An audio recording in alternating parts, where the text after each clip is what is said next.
बिस्मिल्लाह वस्सलातु वस्सलामु अला रसूलिल्लाह। हज सीरीज़ के हवाले से जो लोग हज पे जा रहे हैं ये याद रखें कि 3 तरह के हज हैं।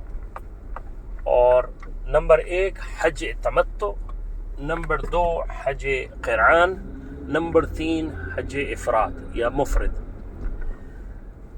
तीनों हज के अंदर एक आम अवामुन नास में ये मसला रहता है कि कौन सा हज अफज़ल है।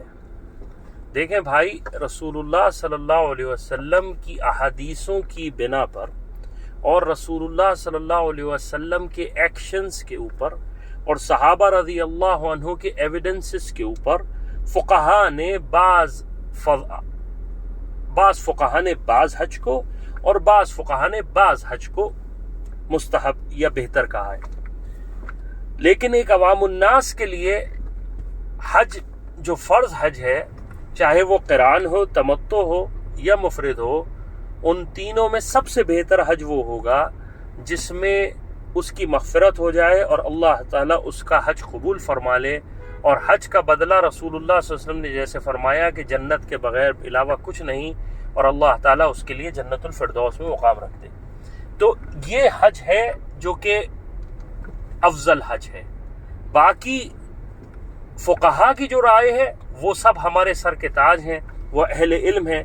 अबू हनीफा रहमतुल्लाह अलैह के नज़दीक क़िरान करने वाला अफजल है, क्योंकि क़िरान एक मुश्किल हज है। आप हज का एहराम पहनेंगे और उम्रे का एहराम एक साथ पहनेंगे और मुस्तकिल उसके अंदर रहेंगे एहराम के अंदर। जो दूसरे फ़ुक़हा हैं उनके नज़दीक तमत्तु अफजल है, क्योंकि रसूलुल्लाह सल्लल्लाहु अलैहि वसल्लम ने कहा कि अगर मैं अगली दफ़ा करूँगा तो तमत्तु करूँगा। बाज़ फ़ुक़हा के नज़दीक मुफ़रिद अफजल है, क्योंकि ये कहते हैं असल तो हज है। तो हम इस फ़ज़ाइल के अंदर मसले की अंदर ना पड़ें। इससे बेहतर ये है कि हम अपनी ज़िंदगी को रसूलुल्लाह सल्लल्लाहु अलैहि वसल्लम की इत्तिबा के मुताबिक हज से पहले भी और हज के बाद भी गुजारने की नियत कर लें। और अगर हम ये कर लेंगे तो चाहे हम तमत्तु करें, चाहे हम क़िरान करें, चाहे हम इफ़राद करें, ये तीनों के तीनों हज सब के सब अफजल होंगे। अल्लाह ताला हमें अमल की तौफ़ीक़ अता फ़रमाए। हज के सेशन इसी तरह चलते रहेंगे और इंशाअल्लाह तमाम मसाइल का जिक्र होगा। तमाम मसाइल जिस तरह से अहले इल्म की राय के मुताबिक होते हैं और जो मसाइल हैं उन तमाम मसाइल का हल इंशाअल्लाह मसाइल का तफसील से जिक्र होगा। पूरा हज जिक्र किया जाएगा। जुड़े रहिए। अल्लाह ताला हमारा हज कबूल फरमाए। अस्सलामु अलैकुम।